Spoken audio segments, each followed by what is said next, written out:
This video is sponsored by iVolar. Docks are hard to come by. Valve has delayed their official dock. Hey, Bill, stop what you're doing.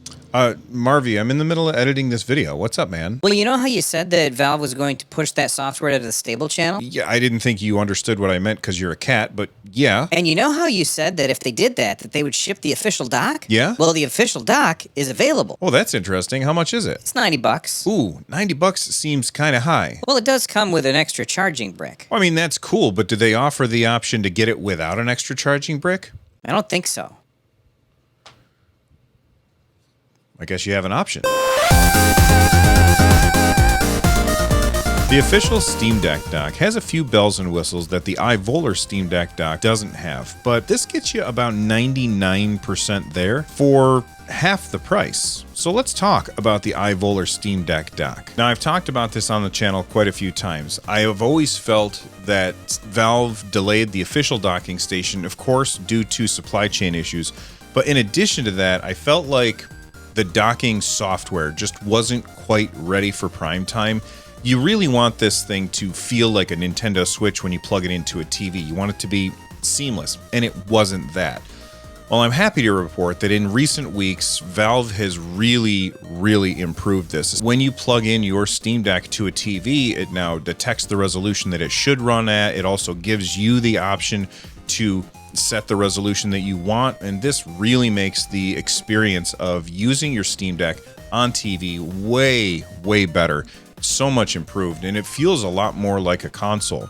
So much so that now that we have these updates on the stable channel, I think you're going to want a dock in every room of your house, and maybe even one to take with you when you go places. Now, I know for most people this isn't a big deal, but it's a big deal for me. As a content creator with a microphone and headphones and a mixer and lights and wires and cameras and all this stuff all over the desk, wire management is a nightmare.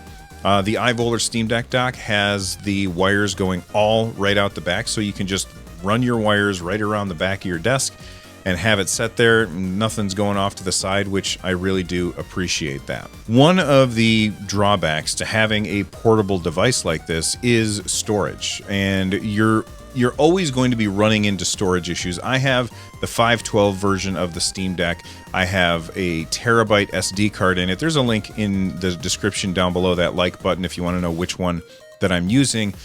But I don't tend to run out of space too often on the Steam Deck because I don't keep all my games on it. I mean, okay, first off, I couldn't keep all my games on it, but I only keep the games on the Steam Deck that I'm going to be playing right now. So it's important to me that we have a really good Ethernet connection when I want to download something so it can download quickly.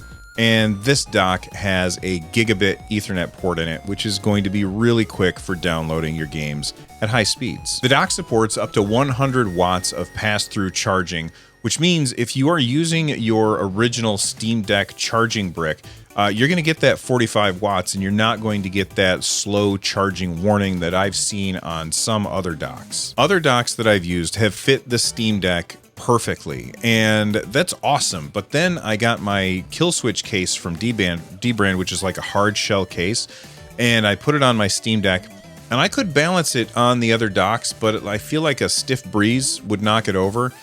So I was really excited to find out that the iVolar Steam Deck dock fits with the shell on, which is awesome. It fits so well that I was a little worried that the naked Steam Deck wouldn't be able to go into that slot just right.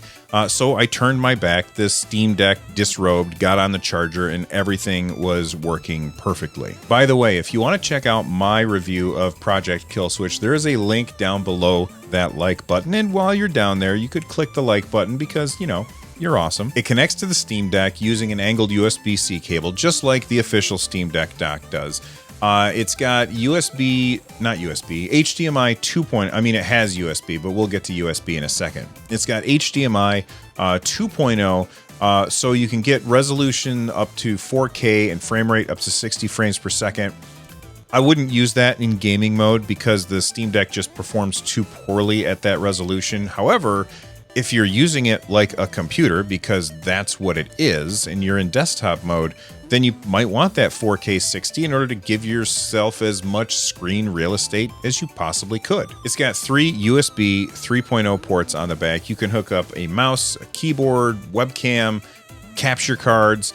I even hooked up my now useless Wasabi Stadia controller, and it worked perfectly, with the exception that the Stadia button didn't trigger the Steam button, so I'll probably end up just setting that on the shelf, hoping that Google updates the Stadia controller and gives us Bluetooth access so I can use all these Stadia controllers that I have. Overall, I'm fairly impressed with the iVoller Steam Deck dock. If you want to get one for yourself, there is a link in the description down below. Not only will you be getting an awesome dock for yourself, but you will be directly supporting the channel. Now, before you go anywhere, there is a video right here that you're going to want to check out, and there's another one right over there that you want to check out as well.